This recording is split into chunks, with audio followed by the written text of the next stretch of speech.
Okay. And so one of the things I want to talk about, we'll deal with it. Welcome all. This is calling to order the November 21 Maple Broadband Executive Committee member. It is 3:32 p.m., 3:33 p.m. Welcome. We've got lots of interesting things to talk about today. Um, Steve, are you I running will today's meeting? I don't want to take it away from you, but I usually run these. go. Okay. I just wasn't sure. I didn't want to step on your toes. I don't know. It's carryover from the governing board meeting or something. I don't know. I know, because I know that it's not your favorite to run the meetings. But you're right, we do have some very interesting subjects. Well, So yeah, I'll jump in and interrupt you a lot during the meeting, so no worries. go for it. So, okay, so Steve called the meeting to order at 3:32 p.m., I would say. Um, so first up is to approve the agenda. I would like to request an addition to the agenda under 7. So after F, I'd like to talk about insurance, directors and officers insurance renewal. Other than that, I'll entertain a motion to approve the agenda with my friendly amendment and any other amendments anyone wants. Ellie, could we add? It's just like a really short answer, but I think Nancy and I may want to just check in on it. Was the system for awards management that's due by the 21st of December? If we just want to, if you could put that on the agenda and just give us kind of a status report, please. How about if I put that on the parking lot? Perfect. Because it is a thing that needs to get done. Yeah, So I'll it's put kind of that on. key. Yeah, we can't do a heck of a lot without that. So yeah. Okay, great. So I move we approve the agenda, except as noted, as amended by Ellie. All in favor, raise your hand or say aye. Okay, great. Okay, Thank you. that's unanimous. All Okay, right. so next up is approval of the minutes from November 7th. So those were distributed to you. I believe them to be accurate. I'll entertain a motion to approve. So moved. Okay, is that a second from Nancy? Okay, any discussion? All in favor of approving the minutes as distributed, raise your hand or say aye. All right, and that's unanimous as well. Okay, public comments. Would anyone like to make a public comment at this time? Okay, hearing none, we'll move on. Executive Director report. So I think this is an interesting time. BEAD is starting to hit, which is good. Interesting time, busy time. So since the last meeting, I've attended one training and one Q&A on the BEAD RFA. So most things that were uncertain are now more clear, and the VCB is continuing to have both email and office hours Q&A. Up tomorrow, which I'm very excited for, is the scoring guide review, which when I looked earlier this morning, there wasn't a document posted on the website, but who knows, it could be there now. But understanding how they're going to be scoring this thing is going to be very interesting. And then the Q&A for that is next week, Tuesday. So that is great. The network management agreement, Steve and I had a really productive, I thought, discussion yesterday with Roger. We went over, so as you know, and then for your context, you probably don't know, we have a network management agreement with Waitsfield and Champlain Valley Telecom. We're in the midst of revisions of this document, and I think that the best way to describe it is that the first flush that we're doing now is cleaning up and revising the document so that it actually reflects reality. Because there's certain things in the document that it just says Waitsfield's going to do this, that in fact they shouldn't be doing, and we've been doing it. And there's some other things that the lawyers weren't really happy with the way that the legalese was written and felt that it was unclear and so on and so forth. So this is really essentially a cleanup. And there's a couple of other things we're inserting, but mostly it's technical corrections. And then we want to do this just full stop regardless. And then it's also going to be an enhancement to the network management agreements that will put us in a better place for the BEAD program. Because if we're successful in our BEAD grant, this is going to be a whole other level of federal oversight and checking on our compliance and Waitsfield's compliance in their service territory. And so once we're done with this version, we're going to pass it on again to the lawyers to make a series of BEAD specific enhancements that are, of course, contingent on us receiving the BEAD award. So this was many months, I think, of working with the lawyers to get it to the stage. And then it was heavily redlined in the end. And so what we wound up doing is just taking a clean version, and I marked up the clean version with comments to explain what was removed, what was added, why, and the thinking, both to help Roger understand why we made some of the changes that we made and working with the lawyers or that we're suggesting, right? Because I mean, this is obviously a negotiation. We need both parties to be happy with the changes, and really my view is that it's quite balanced and better protects both parties and removes uncertainties and things that are just flat wrong. But also so that we have a record going into the future. If anyone wants to know in 3 years or 5 years what the changes were, it's going to be a good record to be able to show without having to compare red line documents to show what the changes were. Nancy. I wonder if you would just remind us, Ellie, in applying for the BEAD grant with WCBT, do we apply as a partnership, or are we the main recipient and then we subgrant to them, or what's the official way that the two organizations go into it? My read of that, given the latest RFA, is that we are doing what they're calling a consortium bid, and we will be the lead applicant and the grant recipient, and the details of what agreements the VCBB may or may not have with the other consortium member versus what's left to us is a little bit fuzzy. Okay. And that's one of the things I asked Roger about yesterday, is to read the RFA, because he didn't get the memo that they'd updated it, and we're having a training. I don't know why or how, but anyway, he didn't get the memo. And so he's asked now to be put on any email distribution lists. And so I've asked him to read the RFA to make sure that we're on the same page with how we're applying, because that's obviously the critical thing is when we do the pre-application, well, what are you? My current understanding is that we're a consortium, but Roger's going to read the document as well and make sure we agree on that. And in the grant writing, does Roger have personnel who are going to help with the grant writing, or do you have a sense of how that's going to work yet? Not yet. That's something we're going to be talking about.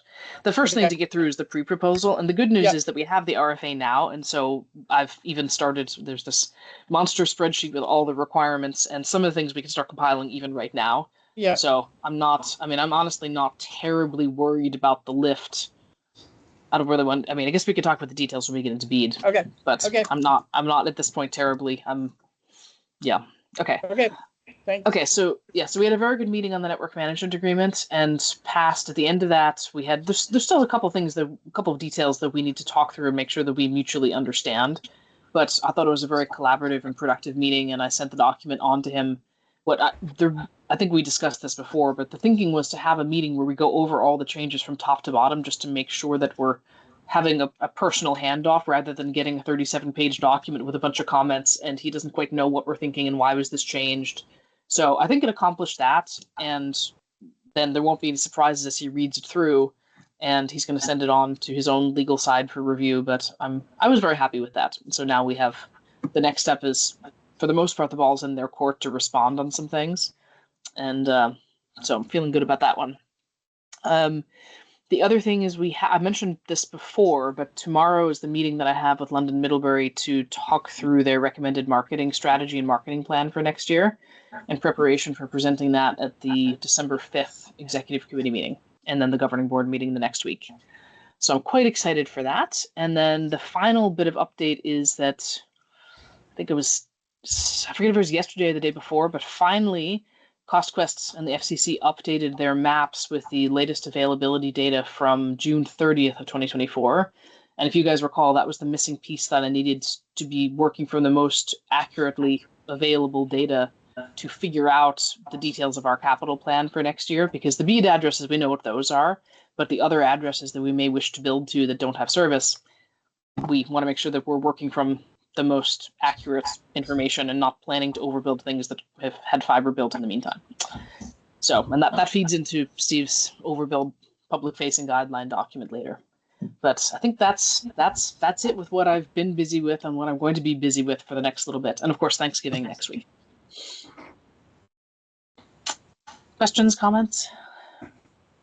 I think perhaps for Lynn's benefit, in the past, when we've applied for and received grants, it was more that Maple Broadband applied for grant for their towns, and WCBT applied for grants for their towns. They were kind of working sort of in parallel, but we weren't really connected. And this one, we're the applicant, and we're going to be, if we're successful, we'll be flowing grant funds through to WCBT, and how that all works, I guess, is a TBD, but it'll be a little bit of a new process. Does that sound correct, Ellie? Have I characterized it correctly?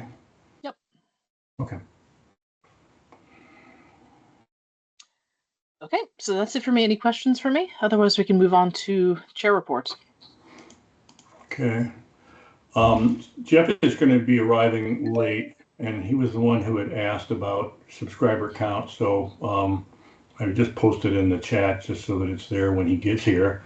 486 subscribers as of today. I think the good news from my perspective is, in fits and starts, very painfully, we're giving birth to the Leicester Hub, and based on the current status that we've got from the stakeholders in that construction work, we were informed that there's 11 people in Leicester that are kind of in queue.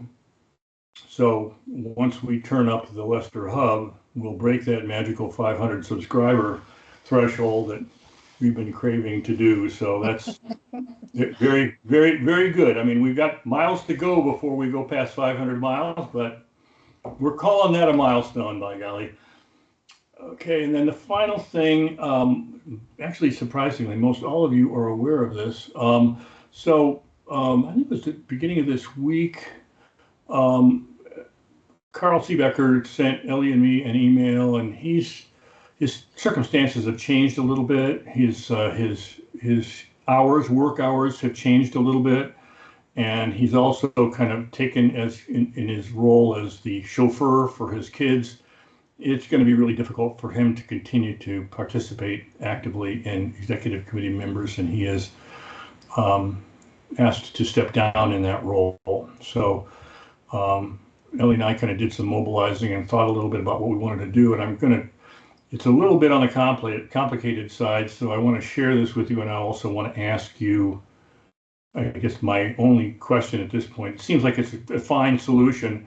The only question is, when do we share this with the governing board? So the current plan is that I spoke to Carl about what we'd like him to do, and so we would like him to stay on as a member of the executive committee, but he is excused from attending meetings, and his role between now and when he steps down at the end of the year will be to help with tie breaking. So if we ever find ourselves in a situation where the 4 executive committee members are split evenly and we need a tiebreaker, we will carry the discussion through via email, and then we can kind of maybe revote or something like that and allow then Carl to do the tie-breaking duties.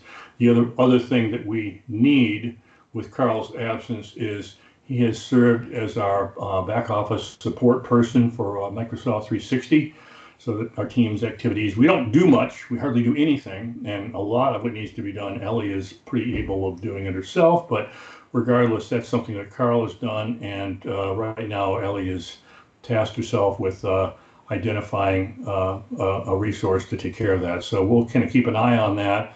I think we're targeting getting that done by the end of the year. Also, Shannon has kindly agreed to step in as vice chair once that Carl steps down. So that's great. Couldn't be happier. That's a perfect fit.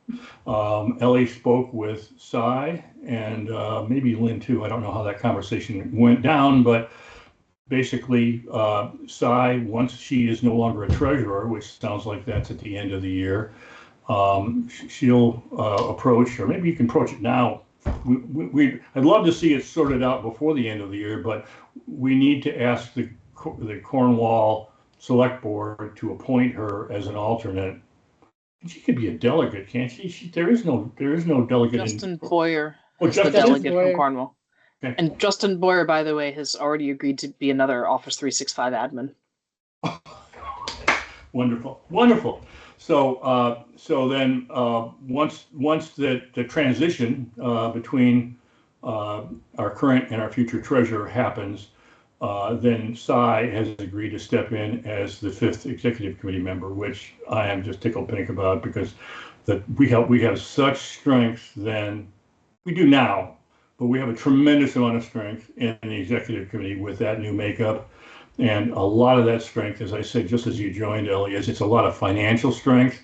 And I think that's really where we need to be focused to a large degree. So I think that's a good solution as well. So that's kind of the way it all plays out. I think from my perspective, there is no need for us to announce the change or seek governing board approval in November, since it kind of is the same. Basically, Carl's going to remain on the executive committee unless you folks think we should do something different.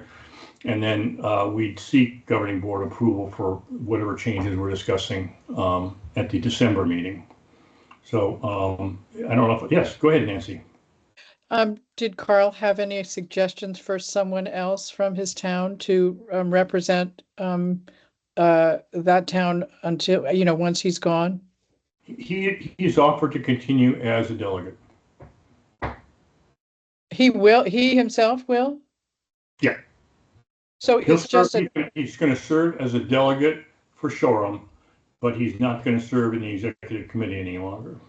Oh, so we'll need someone else from the executive committee from a different town. That's Cy. Oh, I get it. Fabulous. Yep. Yeah. So it's actually it's kind of elegant. It's not real pretty, but at the end of it is pretty elegant. Seems pretty to me. Yeah. I think that the one thing that that's written in the bylaws, and I didn't really study it a lot, but I think the way it's written, thanks Adam, is that the executive committee is supposed to represent the broad constituencies of our district, and so that's something and that's why you deliver a lot of value, Nancy, because you're the only one kind of up in the north, and you're in WCBT territory, so I think that helps a lot. But I think we're still got a good broad geographic coverage that covers what our obligations are. So that's also pretty perfect. Questions? I guess I have a question about what governing board meeting you intend to bring this to, because you said November. We've already had Novembers. So are you saying that we bring this in December or January? Yeah. Because Cy can't be. Cornwall could appoint her as a delegate effective whenever Lynn takes over, but until Cy is actually a delegate, which won't be until January, I don't think the governing board. I mean, the governing board could the motion could be to have her take over the day that she finishes as treasurer. So is that your intent, to bring that in December and say that we are going to appoint Cy effective whenever she's A, an alternate, and B, has passed the baton formally? Yeah, and before you joined, Ellie, I had asked Lynn and Cy about if we have a particular date, and it sounds like the consensus between the two of them is January 1 or December 31 is the magic date. So December 31 is the end of Cy's engagement, and then Lynn steps in on the 1st of January. So we could make that a pretty concrete motion in December. I'm okay either way. That's why I asked, is it seems like it's a little complex. I want to make sure we don't step on ourselves here. So we'd be nominating Cy at that meeting for the governing board to approve as of January 1st. That's the proposal. Okay. Does that make sense? The governing board does need to approve it, right? But they've said wonderful things about Cy so far. So. Yeah, I think the only variant there is. In Ellie, I talk about this a little bit. From my perspective, there's no reason we can't bring Cy on as an executive committee member on January 1, but there's some language in our bylaws that kind of suggests that the executive committee member has to be a delegate, and I didn't notice that, but if you look around, she found it, and so we really. It needs to be accomplished, and from my perspective, it doesn't need to be sorted on January 1. We could, in my opinion, we could bring Cy on January 1, and then as soon as she's she's going to do that. So as long as it's accomplished by the end of January, for example, I think it's okay. But I think you're kind of wanting to run right down the straight and narrow on that, Ellie, and however you want to manage that is, we're okay with. I'm okay with. And I'm not sure. I have to relook at the bylaws, but the change in status for me from at large to vice chair should probably be voted on by the governing board as well. Yep. Okay. And we can do that. Yeah, we'll do that concurrent when we at the December meeting then. Yeah. Yeah. I mean, I don't mind when you do it. I feel like it might be easier for the governing board to do it in January when Sai is in her position and then it's effective immediately versus having to explain to them that this, like Shannon can take effect. Yeah, these things need to take effect on January 1st because Sai doesn't have status yet. Well, and so sorry, are you saying then that that Sai would become the delegate from Shoreham Cornwall.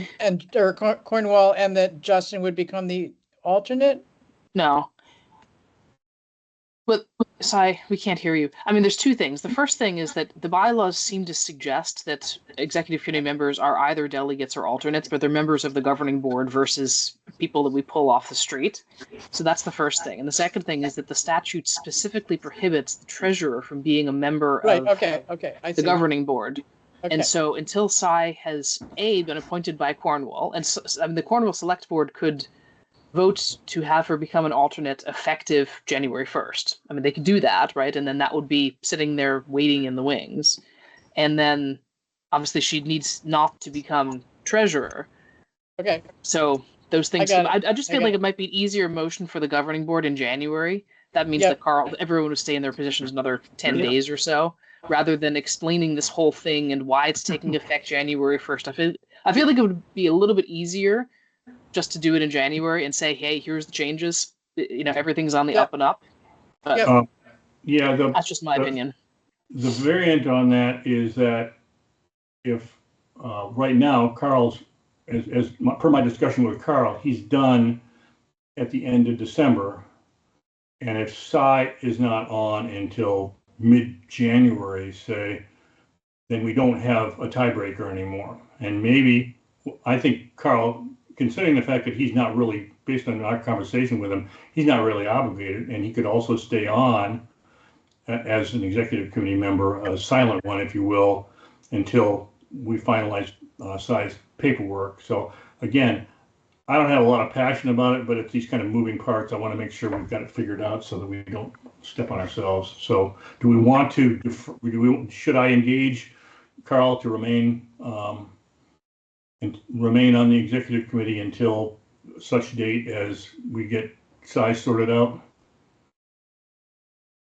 I think so. And I also think so because I see that I'm going to be not available for the second Tuesday in January if you need a quorum to do anything with us.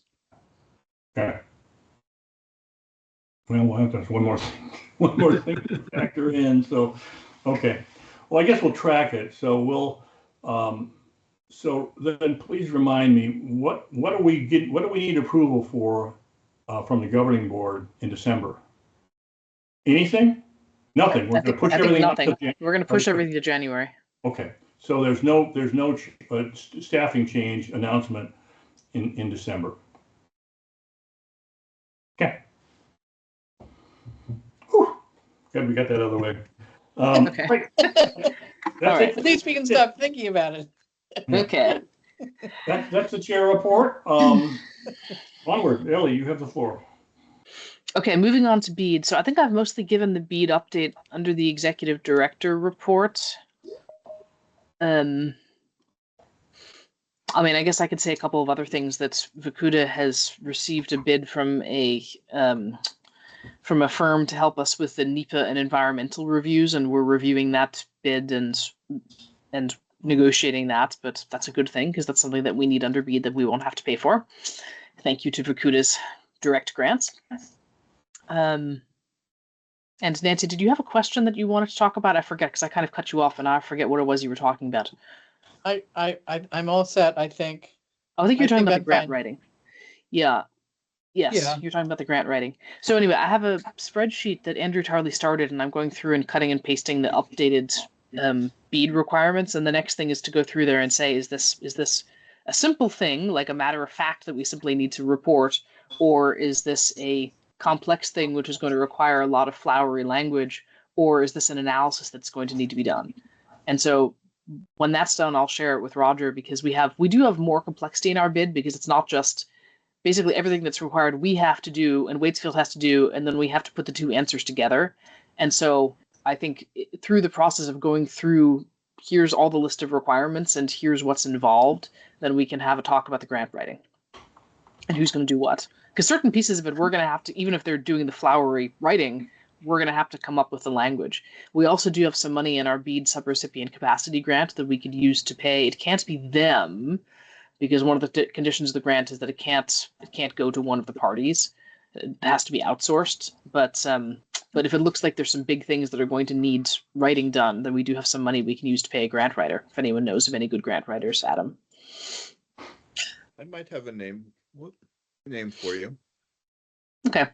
So we Well, don't. the other thing that's true is that WCVT has someone in-house, I think she's still there, who has done a fair amount of grant writing, federal grant writing for them. I can't think of her name off the top of my head. But so Roger may end up suggesting her to help. We'll see. Yeah, I'll have to have a look at our grant to see if we're allowed to pay Waitsfield. We may not be. I think it may be for entirely contracted, because the whole point here is that you use this grant to do things that your internal resources couldn't do. So I'll have to see. But the first thing is we need to analyze where we would actually need an external grant writer. Yeah. But either way, we have some flexibility. We have some money. Okay. Anything else on BEAD? Steve? It's kind of quasi-BEAD. It's ARPA. I forwarded on to the executive committee a press release about an additional $8 million available for our broadband build-out. There's more to that story that I didn't mention, but I think it would be helpful, Ellie, if you could talk a little bit about the strings that are attached to it and so forth. Well, so this money came from the ARPA money that the state of Vermont received. The interest on that it was originally federal money, but the interest on it is no longer federal, but has to be used in compliance with all of the terms and conditions that come along with the Act 71 program. And so the VCBB, again, very similar to when they had a press release about the long drop program, they had a press release talking about how there's this $8 million, which is great. It's a great thing. But at the moment, there isn't a plan for how they're going to use it. So there's a bit of a discussion at the board meeting on Monday. And one of the things that the board members have, I think, quite wisely suggested is for staff to figure out how we can use this money over and over again versus just using, like spending it as a one-time expense. So maybe a revolving loan fund or something else like that. I don't know, but the ball is in their court to figure out what they're going to do with it. And so at this point, we don't know what it means for us. We know that because it's in the Vermont Community Broadband Fund, all of those same rules apply to it, where it's preferentially going to go to CUDs to complete their universal service plans. So it's not going to be competitive in the same way that BEAD is, but quite frankly, we don't know what this money is going to be used for right now. So I'm not accounting for it in the budget or planning at this point. If there may be an affordability angle to this as well, right? That's what I read, I think, in what Steve sent. Well, there might be, but we have to look at the fine print of what Act 71 allows, and then we also it's up to the staff and the board as to what they decide. But frankly, Nancy, that was my very first thought is, because if you recall, Vacuda had this affordability program, and the Spices would pay for the research but not the piloting. So right. I want to have a look at Act 71 and see if we might use some of this $8 million for that, because we were only asking for a couple $100,000. Yeah. But anyway, Steve. Yeah, in general, in the past, all this ARPA money that we've used to build our infrastructure, there was always a deadline on it. It always had to be obligated and purchased by date certain. And this money has no such obligation. We can wait 20 years before we do it. So I said, to me, revolving loan seemed to be really encouraging solution, but again, it's sort of out of Maple Broadband's hands. I think right now it's staff at BCBB is working on that and we'll know a lot more. But to me, without having kind of a constraining deadline on it, I think really opens up some great possibilities. So Steve, in the same article, it said Maple Broadband / WCVT got like $600,000. Did I read that incorrectly? 600,000 is not ringing a bell.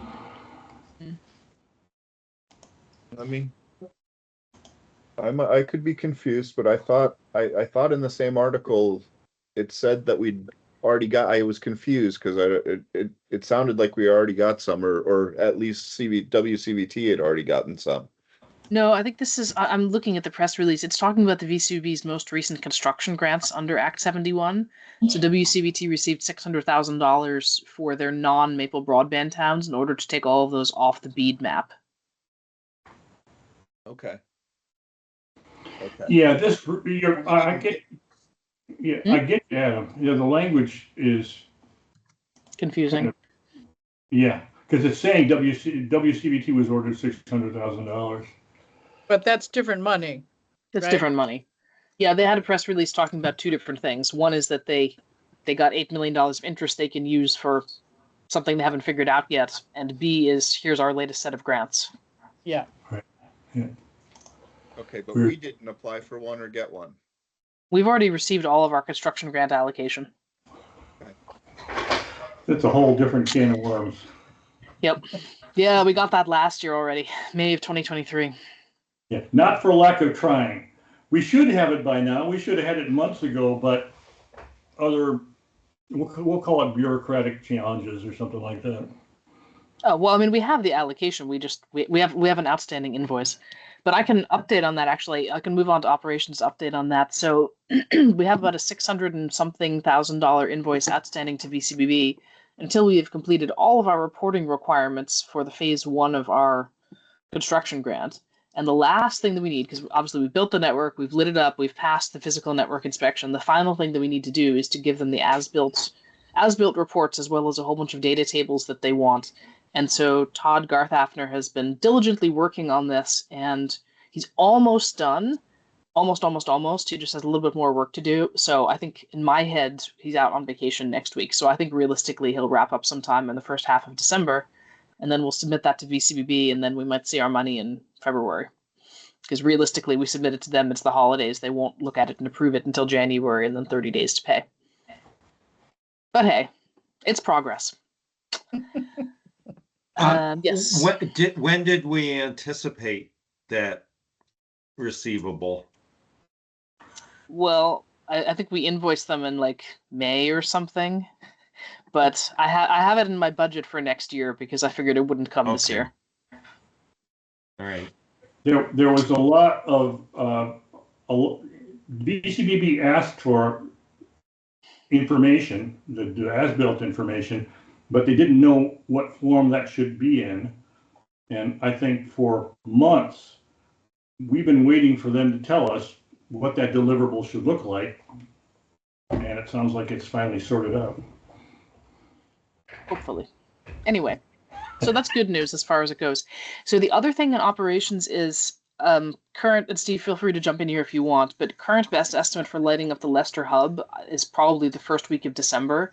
I think we are going to be able to get the hub connected and distribution splicing finished and tested next week before the holiday. But I think, Todd is out on vacation. Waitsfield has a bunch of people on vacation for Thanksgiving. So if I were them, I wouldn't be trying to light up a new hub and launch service right before a holiday. So that pushes us into early December, which is fine. The other thing is that we have part of the transport route in Shoreham and Orwell. It looks like we have some faulty cable that was installed. It looks like a manufacturer defect. So this was discovered a day or two ago. And so we're busy now figuring out the plans to get that repaired. And I've reached out. This was cable that we purchased originally through Vacuda.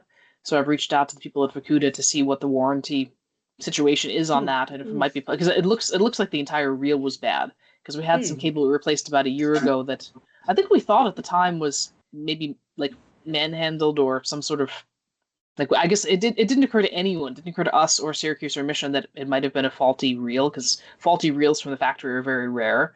But now, having discovered more faulty cable, and the reason we didn't discover it up to this point is that it was part of the transport route, and it was never actually active. And so only now, when we're trying to connect it to the Leicester hub, were they realizing, oh dear, this doesn't actually connect the way it should. At least that's my read. Do we have replacement cable that we can install soon? Yeah. We do. It would be nice, because 20,000 feet of cable isn't $20. I mean, it's pretty expensive loss, so it would be good to receive some compensation, so that we're not essentially a real but cable we don't out. have to wait. We don't have to wait to fix it in order to be getting that compensation. Right. Yeah, and I think that's one thing that, Ellie and I right now are working on fixing the problem. But I think the question in my mind is, this is not a free transaction. If it, at a minimum, we're furnishing more cable, that we're going to have to throw some cable away and put new cable in. Also, Syracuse installed cable a while ago that they billed us for and we paid for, and they're going to go back out there next week to do it. But we're not going to have that conversation with Syracuse until after this thing is sorted out. They to date have been an excellent partner. Yeah. For construction, so I don't expect any problems there in figuring out how to sort that out. Yeah. What do we owe our customers? They're not impacted, because this is the fiber that's in trouble is for the transport service, which is basically interconnection between our hubs and WCBT. So there's no impact to subscribers. Got it. Okay. The impact, if anything, is the fact that that's one reason that we're struggling with trying to get Leicester going, is because we got a bad cable route there. But How long is a reel, Steve? 20,000 feet, and they need about 10. They said they need, I think, 9,000. 9,000. feet. So we'll come back with a partial reel. We have other partial reels. I think the one thing I thought to ask Ellie about was, do we want to order more cable just in case? But we're so near the end of all of our construction for phase 1 through 3. It's okay. It's okay. We don't need to do anything nutty there. I think we're fine for what we need, and then we're going to need to order our own batch of cable for when BEAD happens.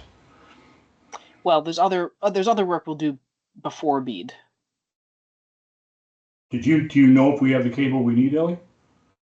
I know that we don't have all the cable we need, because we're basically out of 72, and we don't have much 144 either. So that's part of what I'm doing now. That's part of what I'm doing now with the capital budget, is figuring, because we have the BEAD work, which we don't want to start on until we're certain that we're getting BEAD, and then we have the non-BEAD work, which is the remainder of the ARPA construction grant, the town ARPA, and then other areas that we want to build that aren't grant eligible. So in order to accomplish what we have yet to do, we may need to purchase more cable. We will need to purchase more cable. And that's part of the analysis I'm doing now. As part of the capital plan, is to say, okay, we're going to be building these areas, and that's how much money it's going to cost, and this is how much cable is going to be required, because we have the part of the work that Vantage Point did with the remaining areas to be built is that they gave us the bill of materials by serving area and by type. So between the BEAD and non-BEAD, for example.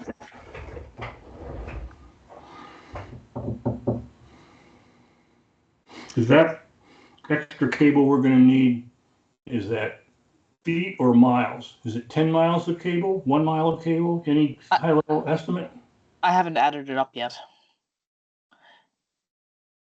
And there's different kinds of cable. There's 24 and 72 and 144. So we know we don't need any more 24 count. That is true. Right. And actually, it's a good conversation, because the other thing is we need to know how much 24 count we want to sell. And so that answer is the amount of 24 count that we plan to use in BEAD in case we get BEAD, plus the amount of 24 count that we use in other areas that don't currently have fiber. And then the remainder, and then you obviously add, you round up, and then the remainder is the amount that we need to sell or would like to sell. So that's all part of the same analysis. Yeah. Yeah, we also have some we have a fair share of 144, and we do have partial reels of 72, several. And so, yeah, okay. Yep. Okay, so I'm going to move us on because we have only 45 minutes left and quite a lot to discuss under the section 7. Yep. So I have no other updates under operations. Is there anything you want to report, Steve? No. Okay. Other updates? I don't have any other updates. Okay, so moving on to 7A, audit update. Sai, would you like to give the update? So, I saw there's always something. It looks to me like Ellie, you and Darlene had one conversation about some journal entries that need to be made and lined up for Darlene. The other thing that I wanted to let you all know about is that we are going to, as a result of a conversation that Ellie and I think, and Lynn as well, had last week, about the way we are going to show the WCVT loan on our Careful, we're in balance sheet. public session. Yeah, we have, we are going to change that up on the balance sheet so that it is more accurately expressing where we stand in terms of accounts payable, accounts receivable, etc. Yeah. So Yeah, this is, it's still poking along, and honest to God, I have no idea when it, at this point, with Bonnie's vacation plans, we're just struggling to beat her up as soon as we get the last piece of paper to her. Yep. So it's on us at this point to finish our spreadsheet and get it to her. So it sounds like it won't be complete for the governing board meeting, which it sounds like is okay, but you still believe it'll be complete before the end of the year? That's knock on wood. Yes, Yeah, she's going on vacation the 15th of December, so yeah. I mean, there's a good chance it'll. And if she's done before vacation, it might be done by the governing board. It might not. Okay. Yeah, it really depends on how quickly she moves on everything after we get stuff and if all of the numbers line up sweetly at the bottom, like we hope they will. Okay. Yep. Anything else on that? Okay, so next up is representing build plans on CrowdFiber. So I sent everyone an email with that, I think last week, and then Steve had a question and I replied to the question. So I just wanted to have a space here for you guys either to bless my proposal or to tweak it.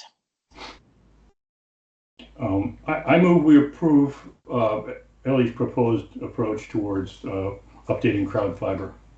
Is there a second? Second. Thank you. Discussion. Okay, no discussion. All in favor of approving Ellie's proposed changes to CrowdFiber, please raise your hand or say aye. Aye. Okay, thank you. Thank you, everyone. Okay, service order charges. Steve, would you like to do the screen share because you've made that lovely table? Yeah, sure. Yeah. I did have a couple of corrections to the table, but I figured it was easier to just talk about it now when we're all together. Yeah, I sent out the wrong one this morning, and it was I actually made the changes, but then forgot to save them. That's a little note for your future references. I've done that. Don't forget to save before you send something. But there's a couple of other things, like for example, the customer setup. The customer doesn't pay $20 for that. We charge them a standard installation fee, and so our cost is the cost of the drop plus the $20 service charge. So I mean, I suppose you could think of it as the customer pays $20, and then we bear more of the cost of the drop. But I think of it as that we actually pay that. Yeah. So the clarification that I got from Roger was basically these top 3 items could all happen concurrently. It's really based on kind of on a per event basis. So for example, if the customer signs up and they say, well, I want voice right away, then they're not going to pay any more one-time charges to get that accomplished. And they also want to make changes. For example, if they want to call back and they want to add voice, they're going to pay that $30 hit and so forth. The rest of these are the numbers are accurate. Worth noting, the one thing that I didn't understand until Ellie straightened me out is item 8 as compared with item 7. So if there's a trouble that the subscriber is experiencing, and it's related to the gateway, which is the box that translates the light into service that the subscriber can use, usually inside the residence. That gateway is part of the basic service that we provide, but and so that trouble, we're not going to charge the customer to repair it, but we'll be paying whatever WCVT expends to repair it or replace it or whatnot. The item 8 is the mesh unit, and I've got a couple of these mesh units in my house because it's kind of oddly laid out and the coverage isn't great in some areas. So when WCVT came in to give me service, they put in a couple mesh units, and that's not part of the basic services that we offer. And so as a result, anytime there's a problem with a mesh unit, there's going to be a bill to the customer. Questions? So I'm going to make a motion to approve the change requested by WCVT for those what I'll call service order charges, change them from 20 to 30, which will be in alignment with the other CUDs that WCVT supports. Is there a second? We have a second. Discussion, questions? Nancy? Can you put the chart back up, please? Sure. My question is about number 3. Whoop, hold on. Wrong discussion item. Oh, come on. What'd I do with it? There. There it is. So I'm a customer. I'm struggling to pay my bills. I can't. So it looks like to me that you're charging me because I got in trouble and I want to reconnect. Is that true? Is that true? I was a little unclear with the description we got from WCVT, and I may not be answering your question, but basically all these types of activities, disconnect, reconnect, for example, as you described, you can't pay, you get disconnected, they call you up a dozen times and say pay, and you say okay, I'll pay, and I'll pay on terms or whatever, then they'll reconnect you. That's a single event from their perspective. So that's a one time, when this change goes into effect, it'll be $30. One hit. But I mean, there's a difference between a customer disconnected because it's a seasonal place and they don't want to have to pay for it while they're not there, but then they come back and they want to sign up again. I don't mind charging that to them. But if someone's in financial trouble and then gets out of financial trouble, I mean, didn't we talk about this last time? Why do we really want to charge them? We did, in my email, I recommended that we not charge them in that scenario, because I think you're right, Nancy. And then the other thing is this table doesn't show, because Rogers Mail says there's also a service order charge when a customer adds a product or changes a product. And I feel like that's something else that we should absorb, because someone is increasing their speed, we're getting more money from it. And then if we charge them $20, $30, it feels like we're nickel and diming them. Right? Especially I mean, if I was a customer, I'd be pretty annoyed knowing that on the back end, it's taking someone like 30 seconds and I'm getting charged $30 and I'm giving you more money every month. So, I agree. I think Ellie, I think that's item 4. That is not 15. Is that $15? Yep. And to us, Roger but not the customer. Customer pays 0, but we pay 15 because there is labor on WCVT's side. Okay, fair enough. And I think, by the way, I think 3 is, it's only the reconnect. Roger said they don't charge for the disconnect and then the reconnect. Yeah, the way he discussed it, there's a chain of events that happen, that can happen during a transaction like that. I don't know what happens if a customer just disconnects and they moved and they don't want the service anymore. I don't know what happens there, but generally the way he described it is it's more common that the disconnect, collection efforts, and reconnect all happen sequentially over the span of a few days or a few weeks or something like that.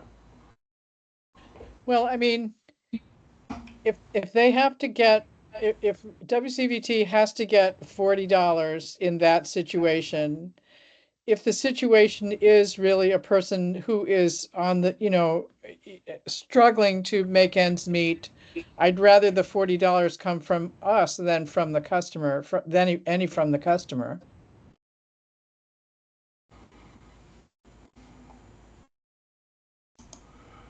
So that, Sorry, go ahead.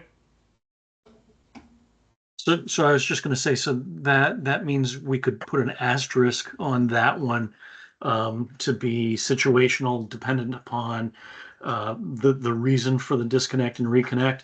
And Nancy, it's $30. It's not, well, it was 20 and 20, but it's not 40, it's just 20. It's that we're paying, the customer is then paying us. So it's only going to be, when it increases, it'll be $30, but not $60. Right. I kind of understand, but anyway, can we asterisk that here, one so that the thing I'm concerned about and that Ellie has raised as well can be dealt with? Yeah, this table is for the executive committee. It's not something that I guess we need to, if part of our, maybe, well, let's make a friendly amendment, and I would accept a friendly amendment from Shannon, say, to review with WCVT kind of the constraint we're describing regarding financial capabilities or something like that. So I would accept that as a friendly amendment in a second. That's okay with you, Shannon, I assume. Yep. So, okay, further discussion? What I just wanted to suggest, and again, I'm not quite sure how this plays out operationally because you don't want to decide these things, I think, one by one. Yeah. So, ideally, it would be a policy that said if you were an ACP customer and you got bounced off, we waive that fee because there's some objective standard that makes you income qualified for that treatment. Otherwise, I'm concerned that every one of these becomes a story, and who's making that judgment call for $20 a pop? It's not worth spending the time on it. Well, I agree that that's tricky.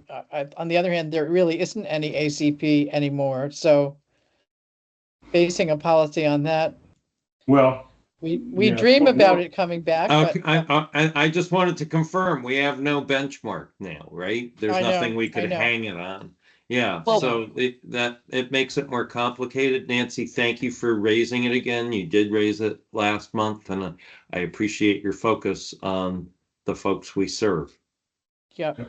My suggestion would be that if the reconnect is after someone who's been disconnected for non-payment, that we waive the fee, pending further review and perhaps some better sort of qualification in ACP, non-ACP future. Because I suppose we might get some deadbeats that we're giving money to here, but I feel like most people do try to pay their utility bills, and if they don't, it's probably because they can't. Yeah. Okay. Questions, discussion, other items here? So, any other comment I guess I'd make before we call for a vote is that I think in our discussions with Roger in general, I think the good news is that our partners at WCVT use their best judgment on these things. Their customer service folks use their best judgment on these things, and they get the support they need from management. And WCVT is not a hardliner. They're not that way. So I would expect the best outcome from this to be consistent with Nancy's concerns. So that's a conversation you and Ellie are going to have with them about this? Yes. Okay. Okay. Okay. Further questions, discussion? Because I do think Ellie's solution makes sense. Okay. Okay. If it's a disconnect due to non-payment, that's a different case. Yeah. Okay, I'm going to call a question. All in favor of proceeding as discussed, raise your hand or say aye. Aye. Thank you. Okay, thank you. All right, next item up is overbuild public facing guidelines. So Steve, this is you again. Yeah, there's a lot of meat in this, and I honestly want to genuinely want to thank Lynn for being here to force me to add these 50 footnotes in it. I think it creates accountability for you, so you know what we're thinking and things like that. And I'm not going to talk a lot about it to Ellie's point. We're really running out of time fast here. So I think what my pitch here, let me just do share here, would be that I see there's two parts to this document. One is, here's all the background. Here's why a decision about how to do overbuild is going to be somewhat complex. And then if we want to simplify it, then maybe we look at this goodwill program, which is kind of the, when Ellie described this task as kind of a public facing guideline, this seemed to me more appropriate as a guideline that's for the public. But I also think that we can't be silent about it across the board. So we truly have to represent a cohesive policy that covers all cases. And I think my kind of bottom line on the rest of the stuff up here is that there are criteria that we need to take into account when we make a decision on it, and we could pretty easily characterize. We can make a laundry list of half a dozen criteria, like what do we have here? Performance, construction cost, end user price, market penetration, customer service. We could say those are the criteria that we take into account when we make a decision, and that the decision is going to be developed and presented, and when approved by the executive committee, it will be carried forward to the governing board, and then the governing board will be presented with the proposal for what we want to do for an overbuild, and it'll be subject to their approval. And then the only other thing I can think of is that there's got the threshold for approval of all of this. Even if we want to do a build we want to do an overbuild down in Leicester, which has very, very few unserved people, but we want to do it, maybe there's a threshold that we don't exceed the executive committee's capabilities, and maybe we don't need to bring it to the governing board. But ultimately, that's kind of my current thinking. But I think there's a lot of meat here, and I think we just need to. I think the bigger concern Ellie has, and I think I do too, is that actually we're kind of running out of topics, so I guess we're okay. But we ought to try to limit our conversation a little bit. But what do we want to talk about here? What do we want to? Do you have any questions?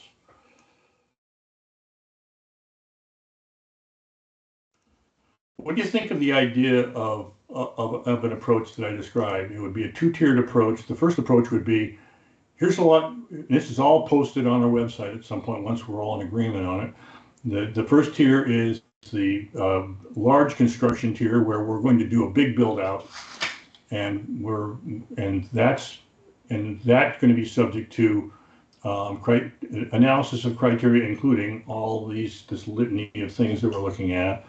And that's tier one. That's the big build. That's the one that maybe costs us millions of dollars or hundreds of thousands of dollars.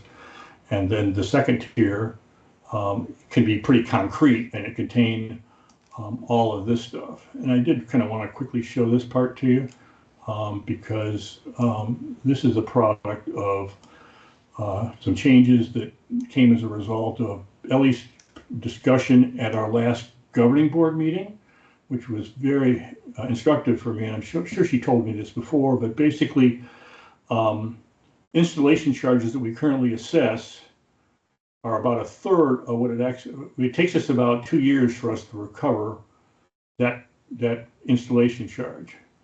So it occurred to me what we originally wrote down was to suggest, and Jeff caught this, is it said 12 months.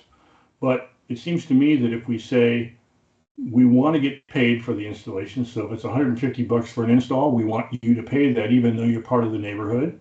So that covers $150. And then we also say, we want you to remain a subscriber for 2 years. And then at that end of that 2-year period, we will have recovered the basic installation charge. So that seemed like a good kind of fit. And then the only other thing, I don't think what I wrote down a year ago should even be taken into consideration, but it was, Ellie has suggested this, the second bullet.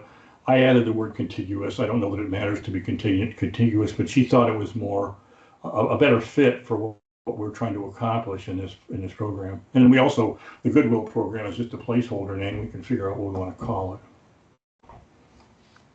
Questions, discussion, concerns? Well, one thing, maybe this is obvious, but one thing I think about is that it needs to be very clear that that goodwill section is about areas where we'd be overbuilding.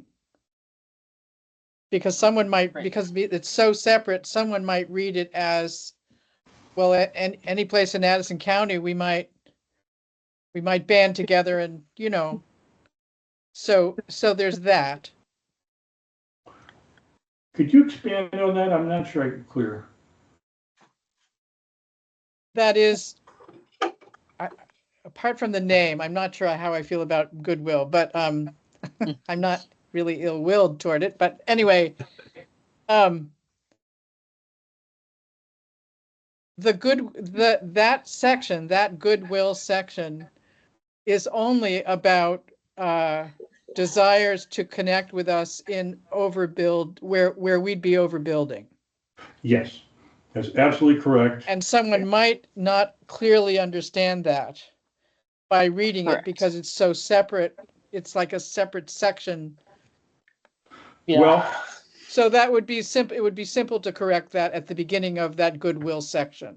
yeah, I think that the intent there, and maybe we can just fix it by revising some language, because I think the intent here is to say that we're responsible for completing our universal service plan to make sure everybody has access to somebody's broadband service. And so what we could also say instead is that, you know, participants, we understand that participants in the overbuild or the Goodwill program already have access to broadband service or something like that, which would be the case. It's kind of Well, so let me just, if you take an unfamiliar reader, you know, I know people in Lincoln who happen to have quite a lot of money. It's not our part of Addison County, but if they read it, they would say, great, I'm calling up Maple Broadband. We've got our neighbors together. We've got the money. Let's get them to do this. But it's not, you know, that's in WCVT's territory. Yeah, that's a great point. We need to make sure that we're clear that we're not going to go overbuild Waitsfield, because that is a specific call out.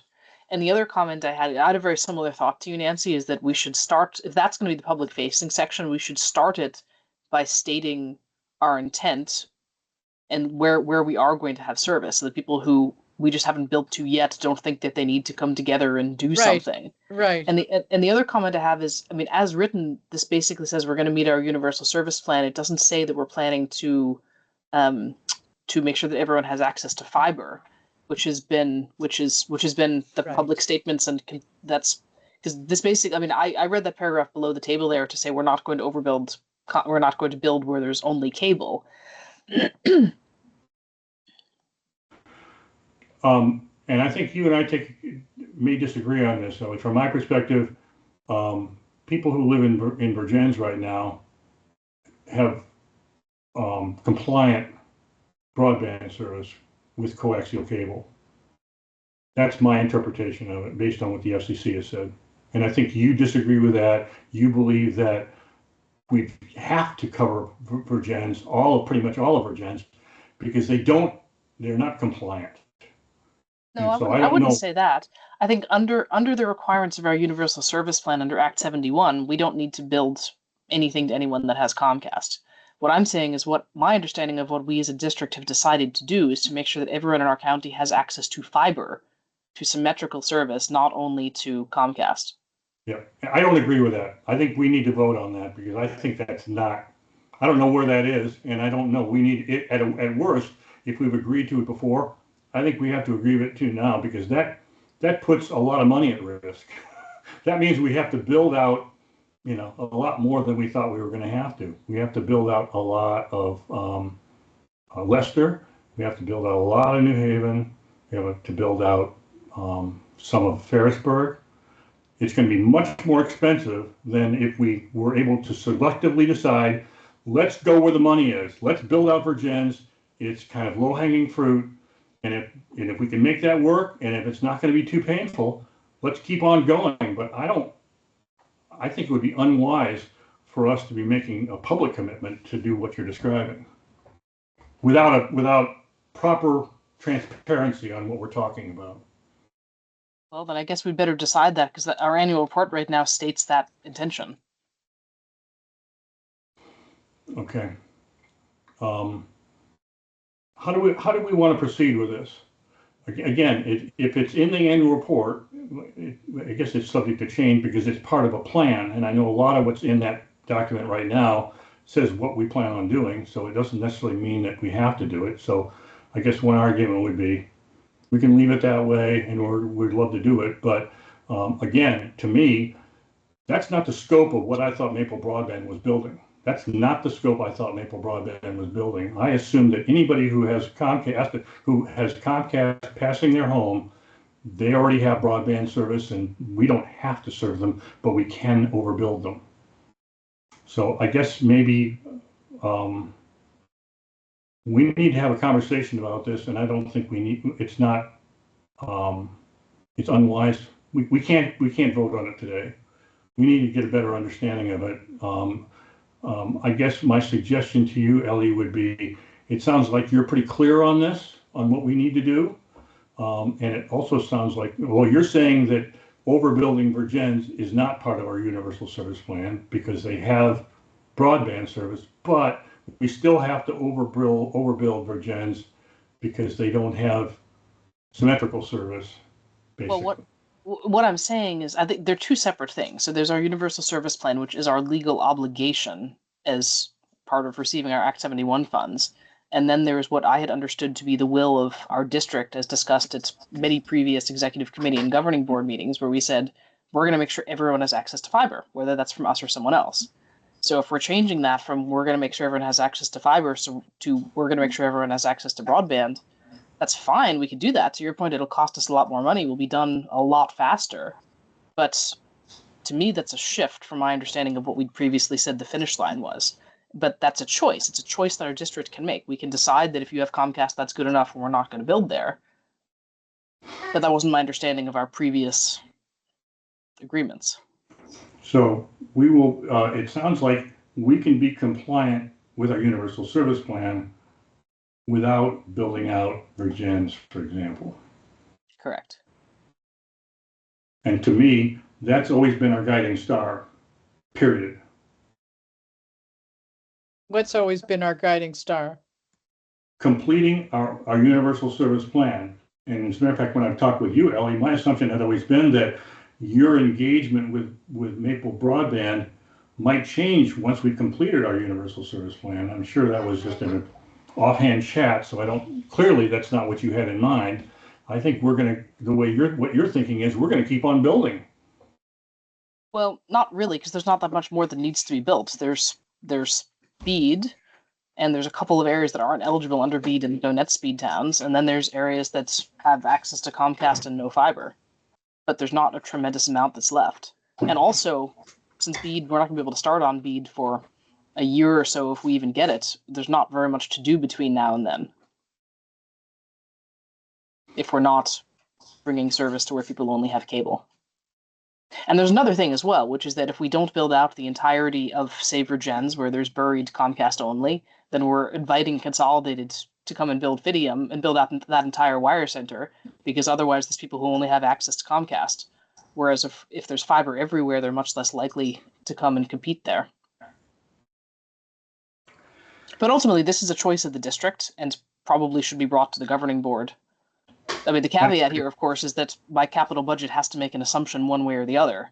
So are we going to be building in areas where there's Comcast only next year or not is something that I need to know now. I've been assuming all along that we will be, and if we're not going to be, that dramatically changes things. Ellie, were you assuming we'd build in those places because they were good for us financially, or because it was something that we needed to do under our mission? Some of both. The low-hanging fruit in Virgins we've already built with the town ARPA, where people have only Comcast. That was, remember, we made that decision a long time ago, and we have had very good take rates in those areas, but we've left the buried areas because they're more expensive. But there's other areas, for example, in Leicester, that fall into that exact same pattern. There's a bunch of aerial areas that have only Comcast that would be much cheaper to build than buried areas. I mean, I feel sorry for anybody who's getting service from the big guys, because I think they're getting ripped off. I think their rates change all the time, and they make promises that they don't keep, and they don't come when you call them. So, I mean, I think we should build as much as we can at a rate that that is possible. I don't anticipating. I mean, not call me crazy. It wouldn't be the first time you've called me that, but I don't see why anyone should be getting service from the big guys when we're all done, because why would you want to work with them rather than a provider that gives excellent customer service and is not in it for the money? I mean, I have a clarifying question at this point. Aren't any of these commitments contingent upon feasible financial terms? I mean, so we're still trying to make this work with no cost money, right? We're talking about building more. Certainly BEAD would fall in my very simple no cost of funds money, but to the extent that we seriously look at borrowing, everything would have to pencil out. Yep. Right? I mean, we're not producing sufficient income at this point from the revenue based on our no cost capital build out. It's not producing revenue to be able to service debt anywhere else.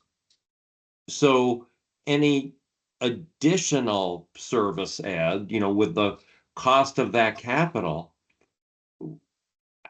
we're going to have to see how that works. Are there enough customers at the right rate to produce net operating income with which to service debt? It's right now, that's hard to see how that works, just based on our current operating experience. Yeah, well, we are new, so there's that as well. But you're absolutely Yep. right, Jeff. I mean, we can't take on debt if we don't have a financial model that we believe in that shows that we're going to be able to pay the service in that debt. I mean, that would be a catastrophic decision. But I think, the other thing here, of course, is a question of when, right? Because I think the first thing is we need to make sure we're clear as a district, and obviously we're not clear because I had one idea and Steve had the opposite idea. So we need to make sure we're clear as a district what is the finish line. And then the second thing is we don't need to be taking on massive amounts of debt to build this all in Q1 of next year. We could say, okay, this is the finish line, but we're going to build it. We're going to take a conservative approach to when we build it, and we will build it. We will only start to take on the debt after we're operating break even, for example, is the sort of thing that we could decide to do. Upon reflection, I think I'm less worried about what's in the annual report. We've already said to both the executive committee and the governing board that we're all aware of the massive changes that are happening in Washington right now, and whatever shows up on that on the annual report about what we're going to do next year may none of it may happen. We really don't know. We don't know what the world's going to look like at that point. So to me, there's no harm in saying whatever is in there now if we wish to. I mean, we certainly want to include what is our best perspective on things, but I think more importantly, I think we owe Ellie direction on this so that we can be as we're certainly entitled to change our minds entirely and give Ellie direction, one kind of direction right now, and then change it in the middle of next year. But we need to do our best here to sort it out. I guess I'm mostly worried that I think it's an important decision, and I'm not sure everyone on the executive committee has sufficient information to weigh in at this point. Do you folks feel like you can provide direction right now, executive committee? I don't. It would help me if you, Ellie, would you restate what you see as the pivotal difference between the way you see it and the way Steve sees it? Well, the way I see it is that everyone in Addison County should have access to fiber from at least one provider going down the street. And what Steve has articulated is everyone should have access to either fiber or cable.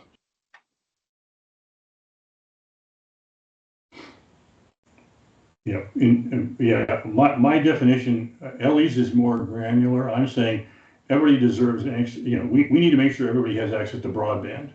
It doesn't matter how the broadband is delivered. And Ellie's saying, we want to make sure everybody has access to fiber. And I think really that maybe from my perspective, we expect that one way or the other, we're going to build out fiber everywhere.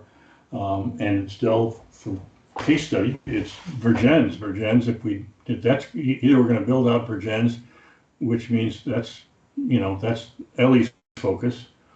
And from my perspective, I'd like to build out Virgins for different reasons, not because we have an obligation to do it, but because it's prime for the picking. It's a dense area with lots of addresses, and they don't have the symmetrical service, the 100 over 100 that everybody else in the county has. And I'm sure if I asked Shannon, he'd say are you ever, Shannon, frustrated with the fact that you only have 20 megs upload?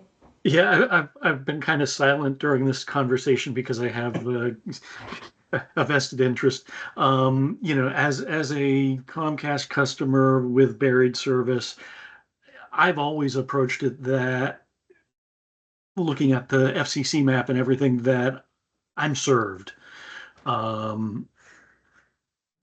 Basically, nearly 100% of Virgins is served.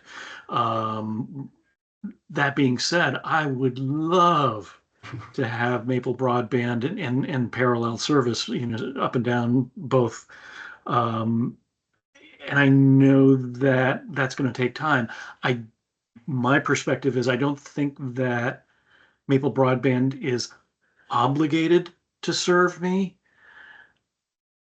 But by the same token, I think that in the long run, it would be beneficial for Maple Broadband to serve me.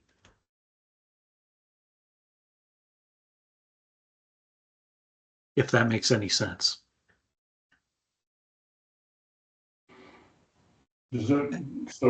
Nancy, we kind of furthered the conversation a little bit more. Does that make you feel like you could weigh in now and put your hand up or not today? Yeah, I mean, maybe I mean, I do see the difference, and maybe it's a matter of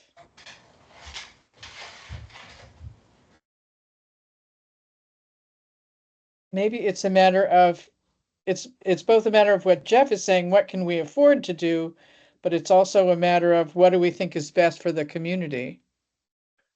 And what we can afford to do may take longer than fiber for everybody, but it is what probably best for the community to have that ultimately as soon as we're able to make that happen, which may be a while. So does this boil down to a distinction that our universal service plan requirement is to bring service to unserved and underserved locations, and thereafter our aspirational goal is to ensure there's fiber everywhere? Correct. So it's not either or, it's sequential. Yeah. We have And Ellie, I'm not sure if you agree that that's our universal plan responsibility, a universal service plan responsibility. That seems to be the nub of the disconnect, I think. No, I think that's correct. Steve and I have the same understanding of our obligations under Act 71. It's more a question of what is the finish line. Is it the aspirational one, or is it the legal one? And the other thing as well is that because it's going to be so long before we get BEAD, if we decide that we're going to sequence it, I mean, in my head, we start to build the areas that are not eligible under any grant so that we give ourselves something to do for the first 9 months of next year. Yep. Otherwise, we'll basically be twiddling our thumbs for quite a while we're waiting for BEAD. So, so there's that. I mean, I can do my best to take the analysis of what we can pay for out of grant funds versus what we can't is going to be the same regardless. I can see if I can plug in a couple different scenarios to see what the difference is. And maybe we can make a decision based on there. But I mean, I think there's two fundamental things that the governing board is going to have to choose. One is, what is our end goal? Is it the aspirational one or the legal one? Right? I think that's one question to get clarity on, because I thought we had clarity, but obviously we don't. So it would be good to actually pass a motion and formalize that one way or the other. And then the second thing is, of course, we're going to do it in a financially responsible manner. So, and I agree. I mean, I myself don't have enough information to figure out what is the best or optimal way of doing that, because if we can afford it, I would rather not be twiddling our thumbs for 9 months next year. But if we can't afford it, of course, that's a stupid thing, and we wouldn't want to put ourselves in existential risk so that we're not sitting around for 9 months. So with that, I think we should probably move on, because we have only a couple of minutes left in our scheduled meeting, and there's a few more things I'd like votes on. Steve? Ellie, do we have another executive committee meeting between now and our governing board meeting? We have December 5th, when we're going to be talking about the marketing plan, but we can absolutely talk about this as well. Okay, because my thought is, to your point, it would be imperative for us to sort this out before the governing board meeting and present an option to our governing board and make sure that we're all aligned on it. So I think it's okay if we table this for now. It's a hot item. I'm thinking that I can actually put together a proposed motion to the governing board seeking approval, which I'm sure will galvanize some conversations in the executive committee. So I think I'll do that just to kind of get people thinking about it. And I'm okay with, let's just move on. Okay. So hopefully the next two items don't take a lot of time. So the website proposal. So I sent you through a copy of the website proposal from London Middlebury. And my recommendation is that we approve this proposal. I think it should be fairly obvious the benefits that we have from having our marketing firm also do the design build of the website. And if nothing else, we'd be having to pay their time or take hours out of their retainer to explain to another firm concepts that they already know. And the amount, which is $8,775, seems pretty reasonable to me. I mean, it literally falls at the threshold that I could have made this decision with any other purchasing agent and not even asked you guys, but I think it's better done, blessed by the executive committee. So my recommendation is that we approve it, give them the go-ahead, and then they even said that they might be able to start even in advance of when they said in the proposal they could. So moved. Second. Discussion. I will say, from the outside looking in and having been through several website builds, that's one of the best proposals I've ever read, and the price was magnificent. I'll say. Mm-hmm.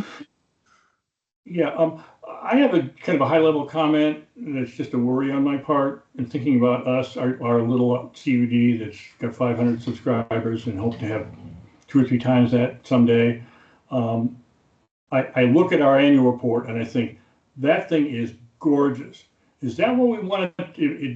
Do we want to leave anybody in Addison County thinking about this little hometown organization that are making this Madison Avenue level documentation for our members? Is that leaving them with the right perception? And the reason I mentioned that about the annual report, so again, I think it's gorgeous, but I'm not sure the messaging is right. And I think the thing that I worry about regarding a restructuring of the website is it can't be too flashy, in my opinion. Whatever we end up doing, and I'm sure you'll guide it the way it needs to be guided, Ellie. But we don't want people to think that we're spending too much money on marketing and not enough money on building network or something like that. But the irony is that we're spending less than half on Pivot and getting a better deliverable. So, right. So, But Steve, I agree. I mean, in my experience, getting too fancy can be a danger, but I don't think people will perceive it that way. Yeah. I also think that if you look at nonprofit annual reports that come out, some of them are so slick, it's absolutely stunning. So for us to produce a 4-page annual report that looks nice and gets the information across, I don't think that's over the top in any way, shape, or form. Great. And when it comes to the website, if you can't use it and you can't find the information that you need to know, it doesn't matter whether it's pretty or whether it's ugly. What we need is function, and that's what I really saw in that proposal, that I was really impressed with. They weren't talking about flashiness; they were talking about getting the job done. And right now, our website does not get the job done. So I think there are big differences, and I don't think people judge you as much by what you're producing that they can see, but by what you're accomplishing and how you're making that information clear to them. So I understand what you're saying, Steve, but I don't think we're even close to that threshold of being over the top. One other comment that I made before, and it was probably really not appropriate, but one of my worries when we put up our first website is that we don't want to put a flashy website on there that requires all kinds of add-ins that come with your browser and stuff like that, and then they can't access the stuff they have to access because the poor people in Addison County have lousy bandwidth. So part of what I was kind of driving at with the first build, whether it was a good idea or not, was there's got to be, people who are unserved or underserved. Maybe if they have to sit there with twiddling their fingers for 30 seconds while the page fills up the screen, that's also lousy messaging. So we need to find a way to do that. But we got 1 minute left. Are we okay with we call a question and vote on this? Okay. All in favor of engaging London Middlebury to work on our website with an understanding it's probably not going to be done until June, raise your hand or say aye. Aye. Okay, all right. great. Thank you. Okay, so the next item is insurance. So our directors and officers insurance is up for renewal early next month. I've gotten a couple of different quotes. I engaged with Ben Fuller, who's our agent from the Richards Group. So his recommendation is that we go with the renewal from the current insurer, which is the Indian Harbor Insurance Company. The reason being that there's a slightly different products for directors and officers for nonprofits, and then public officials. And obviously Maple Broadband being a municipality, that the public officials insurance that we have now is the correct and proper. And he was concerned that there might be certain circumstances that a directors and officers designed for nonprofits wouldn't cover for. So that's the recommendation. And so it's the same price, is $2,568.21 for renewal. He also recommended that we add on employment practices liability insurance. That would be another $772.50. And obviously I'm the only employee. I have no intent to sue, but he did mention that if we have interns or contractors or other people in the event of something, it's probably just a good idea to have it. So the recommended total is $3,340.71. You were going to get some competitive quotes. Did you get anything? The only other ones I was able to get are ones for directors and officers. From Ben? I got one from the Richards Group and one from the Telecom Insurance Group. And so what did Telecom Insurance look like? It was a directors and officers. It was like $200 less, but again, it was a different product and not the one that's recommended by our insurance broker. Okay. So do you really need a motion? Don't you have authority to do this? Nope, my purchasing authority is up to $1,500. So I could do Yeah. it with another purchasing agent, but again, since we had talked about No, getting that's competitive fine. quotes, I'd make the motion to proceed with the public officials version of D&O coverage inclusive of employment practices liability. A second. Okay. All in favor, raise your hand or say aye. Great. Great. Okay, now that we're 2 minutes over, is there anything on the parking lot anyone wants to raise? I'm adding the SAM renewal onto there just so we don't forget about it. Yeah, there's lots of Sam- good, this- there's good progress going on with the hub acquisition for Ripon and Middlebury. It's just slow, so Yep. both Ellie and I are working those. Okay, Ellie, and then did you say you're adding the SAM renewal on? yes, sam.gov. And- Okay, and can you just give me the quick version Nancy, on that? SAM, SAM. I get it. System No, of I know what SAM is. And that's the one that you keep getting. No, I know, but what's the issue? Why is it in the parking lot? Because we need to renew it. You have to renew it every year, Right. and it has to be renewed by December 21. Oh, I see. Okay. Yep. So we're just putting it on there. It's on my to-do list, but just for visibility, we're putting it on there so that you guys are aware and can see when it's been done. Thank you. God bless you for doing that. No problem. It really doesn't take. You know, I say it's it not doesn't my take that favorite long, but thing. yeah, the last time it did take a while. Okay, so one other thing under other business, could I get people please to email me your holiday schedules just so that I can have a sense of who's going to be out when as I'm planning things for the end of the year? And you're away when, Ellie? You're away at the end of this year?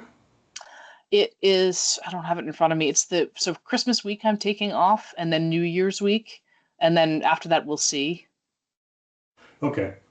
So, well, we can still hold meetings if we need to, but things slow down, so maybe we'll tweak things there. But okay, understood.